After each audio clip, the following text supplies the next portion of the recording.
মা, ও মা, বলি তখন থেকে কি করছেন বলুন তো? আমি খাবার নিয়ে কখন থেকে বসে আছি, কারো তো খাওয়ার নামই নেই। আপনাদের খাইয়ে তবে তো আমি অন্য কাজ করতে পারবো। ও বৌমা, আমি একটু কাজ করছি, তা তোমার রান্না হয়ে গেছে? হ্যাঁ মা, তা আপনার কাজ কি শেষ হলো? এই তো শেষ মা, এই পাখাটা বানিয়েই খেতে যাব। বলি এত পাখা দিয়ে কি করবেন? আমাদের ঘরে তো অনেক পাখা আছে মা। ভাবছি পাখা বানিয়ে বিক্রি করব। সংসারের যা হাল, কটা টাকা যদি বাসে এই পাখাগুলো বিক্রি করে, তা দিয়ে তো একটু তেল নুন কেনা যাবে। ওসব পাখা কে নেবে মা? গায়ে তো এখন ইলেকট্রিসিটি চলে এসেছে, সবাই তো বিদ্যুৎ দিয়েই পাখা চালাচ্ছে। সবাই কি আর রায়চৌধুরীদের মতো ধনী রে মা? অনেকেই আমাদের মতন গরিব ঘরে বাস করে, তারা অত টাকা দিয়ে বিদ্যুৎ ব্যবহার করতে পারবে না। তাদের জন্য এই পাখাই যথেষ্ট। বেশ, বানান তাহলে। তার আগে এসে খেয়ে নিন, গরমে ভাত তরকারি নষ্ট হয়ে যাবে। যা গরম পড়েছে আজকাল, খেতেও ইচ্ছে করে না। গরমটা একটু বেশি লাগছে মা, কত কষ্ট করে যে রান্না করেছি কি বলবো। আমিও এখনো কিছু খাইনি, ওদিকে অপুটা সেই সকাল থেকে বের হলো। আচ্ছা বৌমা, এক কাজ করো, ভাত তরকারি নিয়ে চলো, কাঁঠাল তলায় চলে যাই, ও জায়গাটা বেশ ঠান্ডা। তাই ভালো হবে মা, গাছগুলো তো রান্নাঘরের পাশেই, তাছাড়া বসার জন্য মাচাও আছে একটা, তুই শাশুড়ি বউ সেখানে বসে খেয়ে নেব। ঠিক আছে, তুমি তবে ভাত তরকারি নিয়ে এসো, আমি জল আর পাখা নিয়ে যাচ্ছি। তাড়াতাড়ি চলে আসুন মা।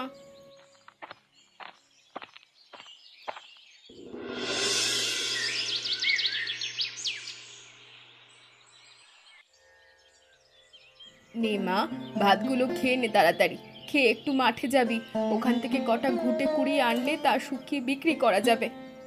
এই রোদে আমি মাঠে ঘাটে চড়াতে পারবো না, রূপ নষ্ট হয়ে যাবে। আর এগুলো কি খেতে দিয়েছো আমাকে বলো তো? সাত সকালে উঠে পান্তা ভাত খেতে ভালো লাগে না। আলো রূপবতী মেয়ে আমার, এত যখন রূপের দেমাক, তাহলে রূপ ধুয়ে পানি খাগি, আমার কাছে ভাত চাইতে আসবি না। তোমার কাছে না গেলে আমি যাবোটা কোথায়? বাবা থাকলে আমার ভরণ পোষণের ঠিক খরচ দিত। লোকটা মরে গিয়ে বেঁচেছে, তোর মতো মেয়ে যার কাঁধে, তার কি বেঁচে থাকতে শান্তি আছে রে?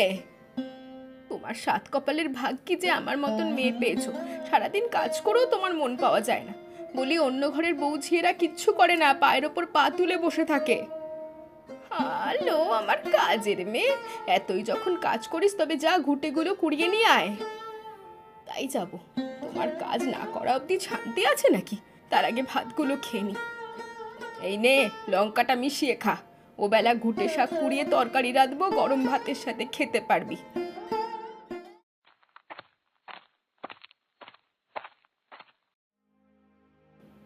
দিদি, ও দিদি শুনেছ? চৌধুরী বাড়িতে কলের পাকা এনেছে, সারা গায়ের মানুষ গিয়ে দেখে আসছে গো। কলের পাখা? ওটা আবার কি? ওপরে টাঙানো থাকে, বোতাম টিপলি তো তা ঘুরে ঘুরে বাতাস করে।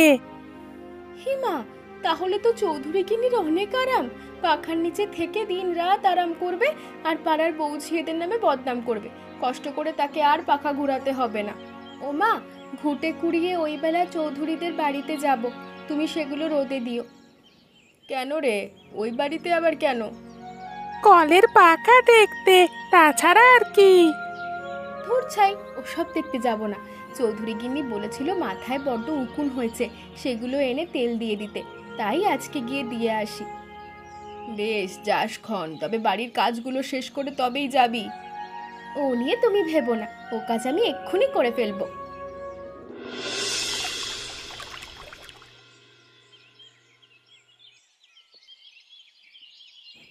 গিন্নি, আরে ও গিন্নি, পাখাটা একটু ছেড়ে দাও তো।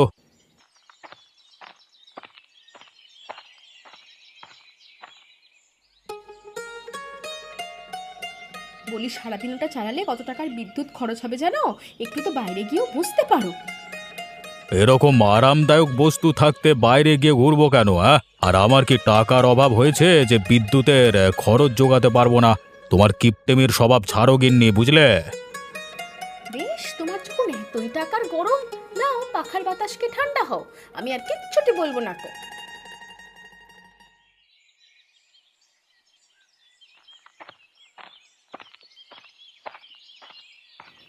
দেখেছিস দিদি, দেখেছিস কেমন নিজে নিজে ঘুরছে, হাত দিয়ে একটুও ছুতে হয় না।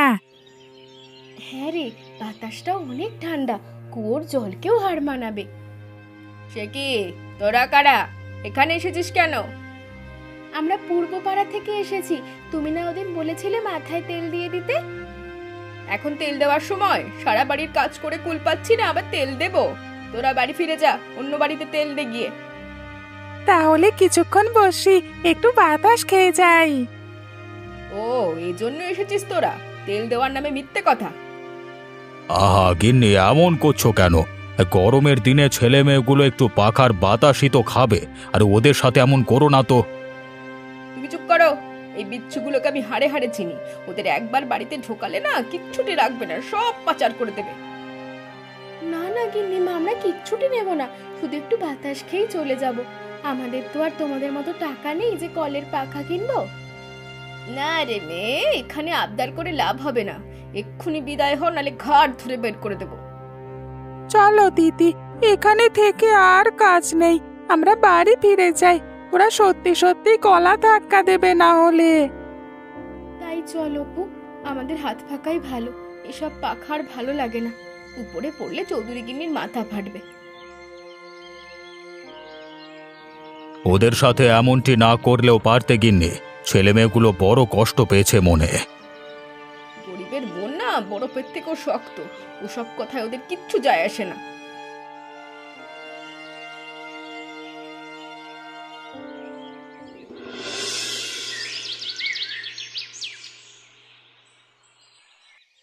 গিন্নি, আরে ও গিন্নি, আমি বাজারে যাচ্ছি, কি কি লাগবে বলো তো?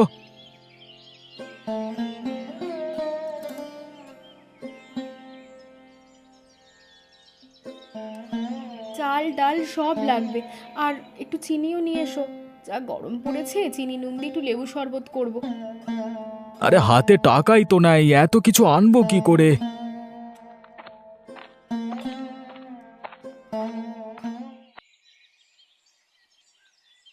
প্রকাশ, এই পাখাগুলো নিয়ে যা তো বাবা বাজারে, দেখ এগুলো বিক্রি করা যায় নাকি।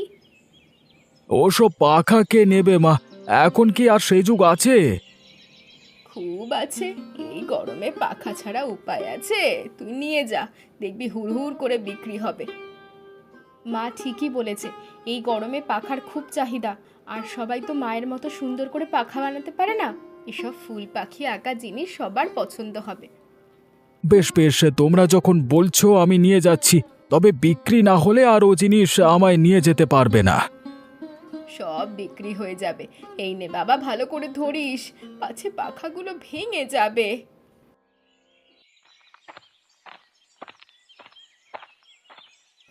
যাক, অবশেষে ওকে দিয়ে পাঠানো গেছে, না হলে আপনার সব কষ্ট বৃথা হতো। এখন বিধাতার কৃপায় বিক্রি হলেই হয়, না হলে ছেলেটা আবার মুখ কালো করে বাড়ি ফিরবে। আশা করি বিক্রি হয়ে যাবে। এখন চলুন মা, রান্নাটা সেরে ফেলি, দুপুরে খাবার তো কিচ্ছু নেই।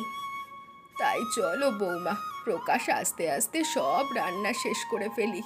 তা বৌমা, অপুটা গেল কোথায়? সকাল থেকে বাড়িতে দেখছি না। কোথায় আর যাবে, ইন্দুবালাদের বাড়িতে গেছে হয়তো।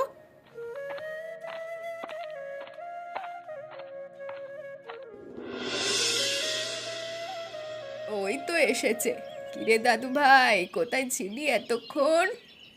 তোদের চোখ মুখ কেমন লাগছে কেন? কেউ কিছু বলেছে নাকি? পাড়া ছেলেদের সঙ্গে ঝগড়া করেছিস? আজকে চৌধুরী বাড়িতে গিয়েছিলাম মা, ওরা নতুন পাখা কিনেছে তো সেটা দেখতে। তা দেখে এলি?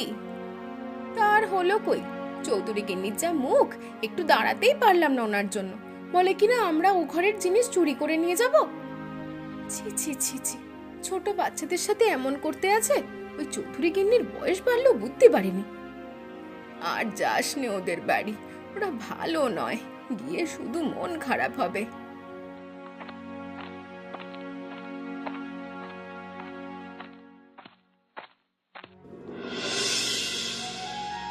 কিরে ইন্দুবালা, কি শুনছি এসব?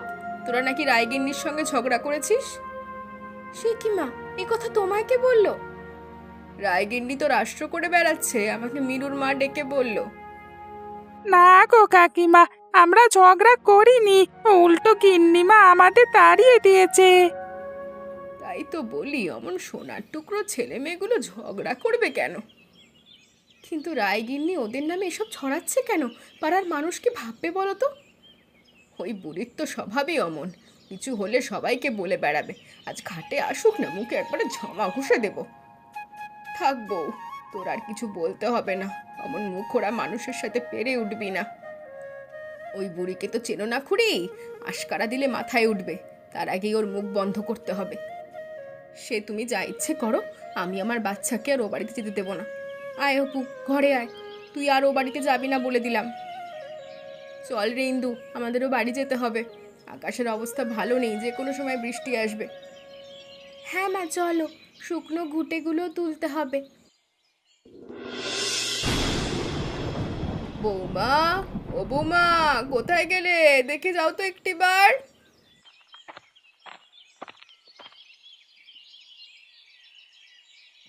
কি হলো মা, ডাকছেন কেন? আকাশের অবস্থা তো ভালো নয় বৌমা, মনে হয় কালবৈশাখীর তাণ্ডব শুরু হবে। কাপড় চোপড় যা আছে তাড়াতাড়ি ঘরে নিয়ে এসো। তাই তো, চারিদিক অন্ধকার হয়ে আসছে, তাড়াতাড়ি যাই, শুকনো জিনিসপত্রগুলো নিয়ে আসি। এ বেলায় অপুটা গেল কোথায়? অপু, অপু!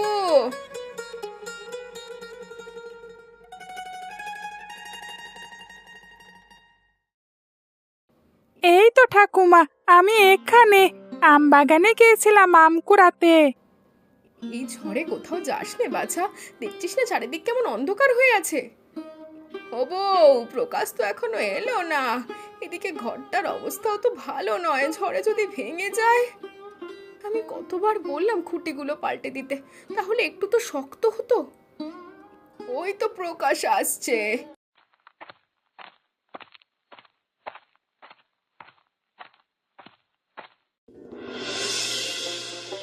এসেছিস বাবা, ভালো হয়েছে, আয় আয় আয়। গেন্নে, জিনিসপত্র নিয়ে তাড়াতাড়ি ঘরে যাও, আকাশের অবস্থা ভালো নয়, এই কাল বৈশাখী ঝড় ধেয়ে আসছে। যাও বৌমা, ঘরে গিয়ে দরজা জানলা বন্ধ করো। মা, আপনারা বারান্দায় বসে থাকবেন না, ঘরে আসুন, দেখুন বাতাস শুরু হয়ে গেছে।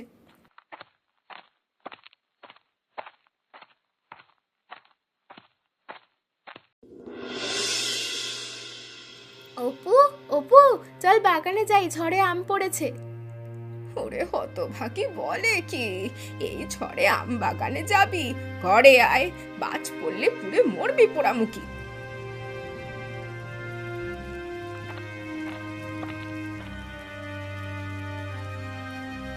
ইমা, এই তো বৃষ্টি শুরু হয়ে গেল, ভেবেছিলাম বাতাসটা আরো কিছুক্ষণ থাকবে। বৃষ্টিটা আজকে অন্যরকম লাগছে মনে হচ্ছে, কত বড় বড় ফোঁটা পড়েছে, দেখেছো ঠাকুমা? ইমা, ঘরের চালে কি শব্দ হচ্ছে? কি পড়ছে আকাশ থেকে? আকাশ থেকে শিলাবৃষ্টি পড়ছে, ঘরের চালায় তারই শব্দ পাওয়া যাচ্ছে। এবারে শিলাবৃষ্টিগুলো বড় বড় দেখা যাচ্ছে, একেবারে বরফের টুকরো। হ্যাঁ মা, এত বড় বরফে ফসলের কি যে হবে কে জানে। এত বড় বরফ পড়লে তো বাবা আমাদের গরমের কোনো কষ্ট হবে না, এই বরফ দিয়ে আমরা ঘরবাড়ি ঠান্ডা করতে পারবো। আরে গাধা, এই বরফ কি এতক্ষণ থাকবে নাকি? কিছুক্ষণ পরে মিলিয়ে যাবে। ও বৌমা, বরফের খণ্ড বারান্দায় এসে পড়েছে, মাথায় পড়লে আর বাঁচার উপায় নেই।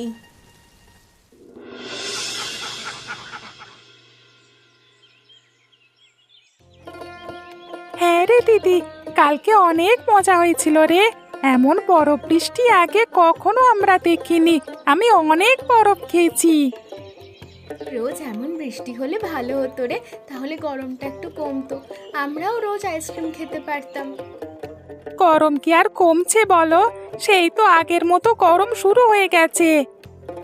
হ্যাঁ রে, গরমের জন্য বাইরে যে একটু ঘুরবো সেই উপায়ও নেই। দেখো দেখো দিদি, রায়চৌধুরীর বাড়িতে কেমন পাখা ঘুরছে, আহা ওরকম যদি আমাদের একটা থাকতো। চলো অপু, জানলার ধারে কি একটু দাঁড়াই, তাহলে একটু পাখার বাতাস পাবো।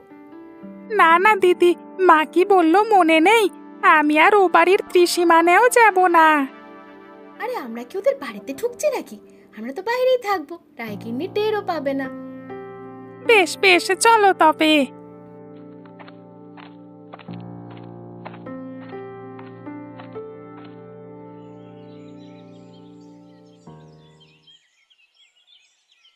গিন্নি, আরে ও গিন্নি, এক কাপ চা দিয়ে যাও তো। দাঁড়াও, নিয়ে আসছি।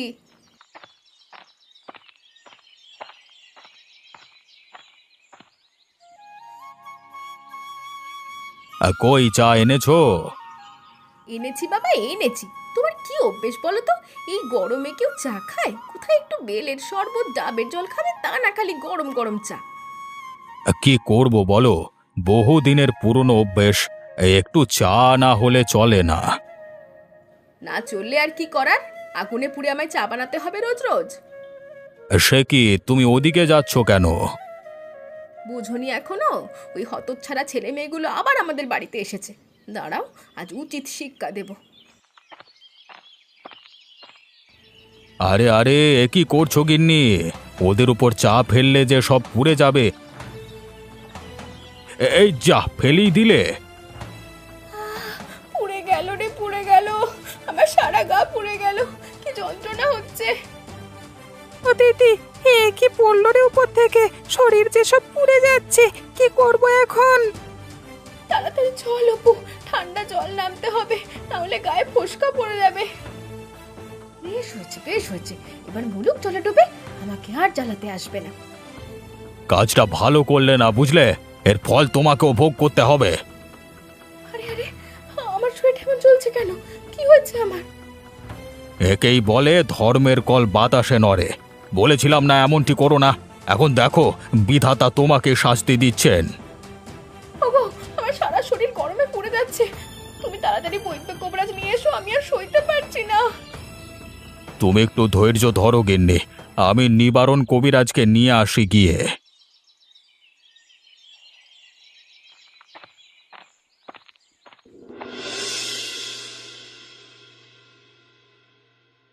দেখেছো খুড়ি, দেখেছো কেমন কাজটা করলো রায়গিন্নি?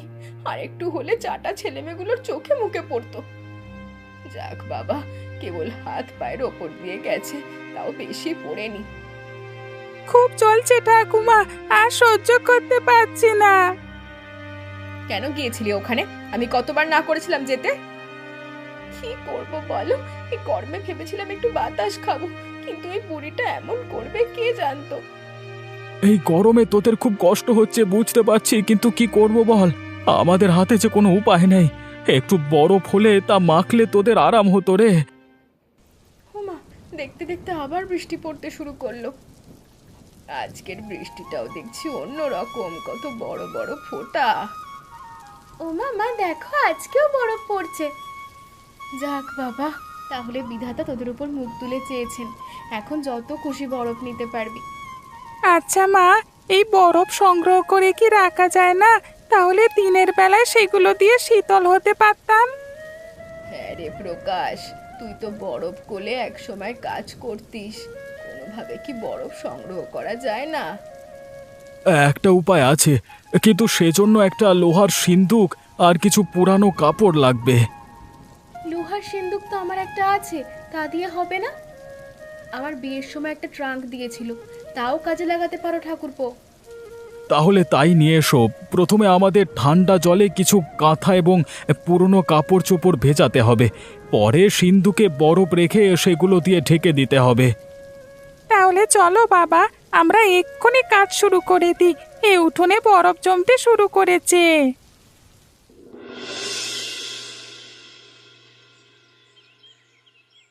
কি দেখলেন কবিরাজ মশাই, সারবে তো এ রোগ? সে আমি বলতে পারছি না চৌধুরী মশাই। আর রোগী বলছে খুব গরম লাগছে, কিন্তু বাইরে থেকে তো পোড়ার কোনো লক্ষণ পাচ্ছি না। আমি আর সহ্য করতে পারছি না কবিরাজ মশাই, আমার সারা গা পুড়ে যাচ্ছে। আপনি এর থেকে উপশমের ব্যবস্থা করুন।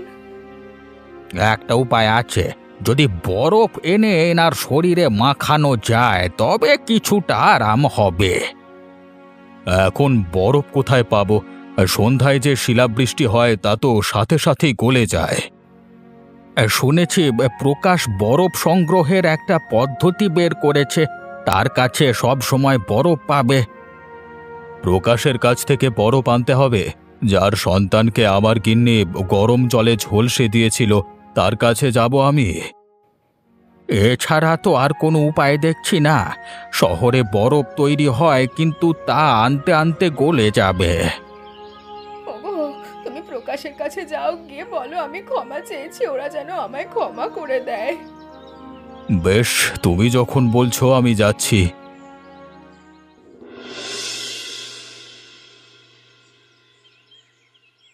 আমাদের কাজ শেষ। এখন এই বরফ কয়েকদিন সংগ্রহ করে রাখা যাবে। এই বরফ খাওয়া যাবে তাই না বাবা? শুধু কি খাওয়া, এই বরফ দিয়ে বাড়িঘর ঠান্ডাও রাখা যাবে। সেটা কিভাবে? গরমের দিনে সিন্ধুকে ডালা খানিকটা খুলে দিলেই হবে গিন্নি। এতে বরফ কিছুটা গলে যাবে, তবে তাতে সমস্যা নেই। প্রতিদিনই তো বরফ বৃষ্টি হচ্ছে, আমরা সেখান থেকে সংগ্রহ করতে পারবো।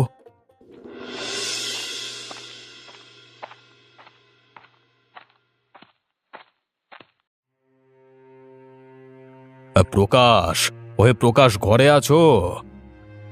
কে কে এলো আবার? আমি রায় চৌধুরী, তোমার কাছে একটা দরকারে এসেছি ভাই। চৌধুরী মশাই, আসুন আসুন। তা কি দরকারে এসেছেন আমার কাছে? আসুন।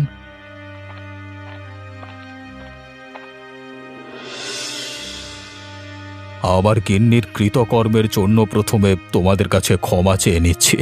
তোমরা জানো হয়তো ওর এক কঠিন ব্যামো হয়েছে, সারাদিন কেবল গরমে ছটফট করছে।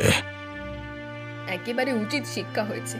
আমার বাচ্চার শরীরে চা ঢেলে ঝলসে দিয়েছিল, তা আমাদের মনে আছে এখনো। তোমরা তাকে ক্ষমা করে দাও মা। সে তোমাদের কাছে ক্ষমা প্রার্থনা করেছে, আর তাকে যদি তোমরা কিছু বরফ দাও তবে খুব উপকার হবে। কবিরাজ মশাই বলেছেন একমাত্র শরীরে বরফের জল লাগলে তার যন্ত্রণা কমবে। নিশ্চয়ই দেব চৌধুরী মশাই। উনি ওনার ভুল বুঝতে পেরেছে, এখন আর তার প্রতি আমাদের রাগ নেই। আরে, ক্ষমা ও সাহায্য মনুষ্যত্বের শিক্ষা। চৌধুরী মশাই, আপনি যত লাগে বরফ নিয়ে যান, আমাদের বরফের অভাব নেই। তুমি আজকে আমাকে বাঁচালে প্রকাশ, তোমার প্রতি আমি আজীবন কৃতজ্ঞ থাকব। কেবল কৃতজ্ঞ থাকলে হবে না, বরফ পড়ে ক্ষেতের ফসল নষ্ট হয়েছে, আপনার গুদাম থেকে আমাদের ফসল ধার দিতে হবে। সে নিয়ে ভেবো না, যত শস্য লাগে তা নিয়ে এসো, আর বছর ফসল তুলে তা ফিরিয়ে দিলেই হবে। এখন বরফ নিয়ে চলো আমার বাড়ি, গিন্নিকে আগে সারিয়ে তুলি। হ্যাঁ হ্যাঁ, চলো সবাই, সবাই এক একটা করে টুকরো নিলেই হবে। যাক বাবা, এক বড় বৃষ্টি তাহলে ধনী দরিদ্রের ফারাক কমালো। এখন সবাই সবার কাছে যাচ্ছে। হ্যাঁ হ্যাঁ, আজকে থেকে আমরা সবাই সমান। একজনের বিপদে সবাইকে এগিয়ে আসতে হবে, তা না হলে মনুষ্য জন্মই বৃথা।